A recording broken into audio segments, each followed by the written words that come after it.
Good morning. Welcome to Plymouth Congregational Church. This is the day that God has made. Let us rejoice and be glad in it. As we always say in the United Church of Christ, no matter who you are or where you are on life's journey, you are welcome here. Our quote for Black History Month today comes from Martin Luther King Jr. Injustice everywhere is a threat to justice everywhere.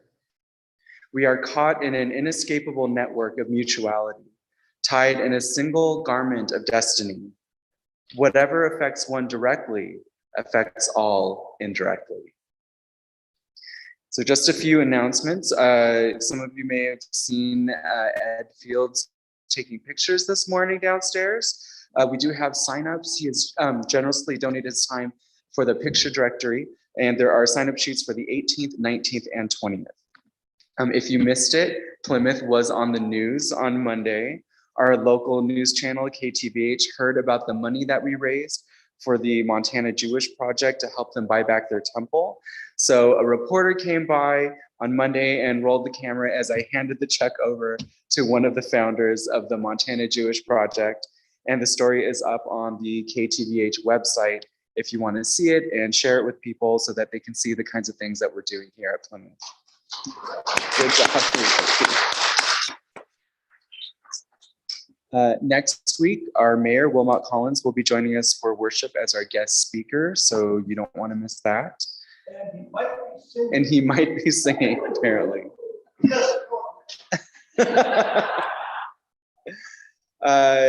We did hand out the prioritizing budgetary request forms at the annual meeting. We do need those to be turned in so that we can know what we want to do this year with the church. So please hand those back in. And now Jennifer has an announcement for us.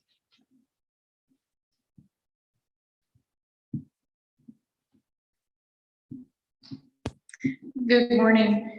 This past Friday in the morning, our Outreach and Social Justice Committee, Brenda and Gus and Kathleen and I met with Dr. Valerie Hellerman of Hands On Global, who is the point person in the Helena community who is working a lot with our new neighbors, the Afghani refugees. Our primary purpose in meeting with her was to determine what, if anything, Plymouth Church could do to make an impact in the Afghani lives here in Helena. And it was just such a fabulous meeting, but I wanted to share one tidbit with you that you can be thinking about and looking for.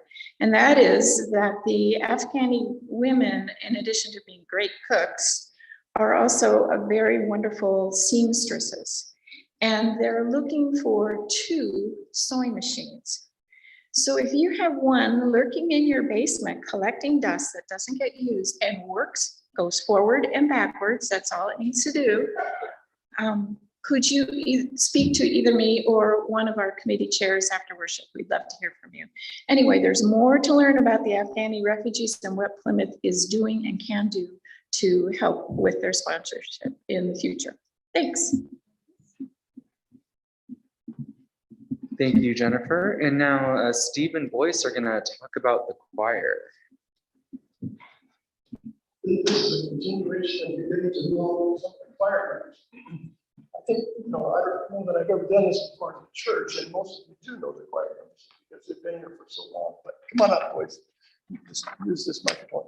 But I just think it's important for you to understand what kind of a commitment the people in this choir really have. I came here as a guest several times in the past couple of years, and then when I moved before Nancy and I decided to accept the position here, I came and attended and heard them sing, and I was just so inspired, I think, more than anything else, by their dedication and commitment to singing on Sundays. And so I think it's important for you to know how they feel.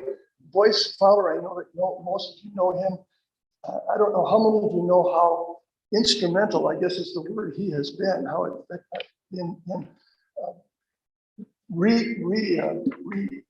reorganizing this piano and revamping this piano. It's an incredibly beautiful piano, and it's a Steinway, which is, the best in the world. We now have a dolly for it, which allows us to move it back and forth. It's a little bit more flexible than it was before, and we're going to get a cover for it to protect it during the week. But Boyce has been responsible primarily for that and for creating, for getting a humidifier for it to keep it in tune during the years. So I'm going to ask him a few questions. Boyce, how long have you been a church member here? Well, I moved here in 1965. It was probably 2, maybe 3 years after the church was started Wow. or built, I should say.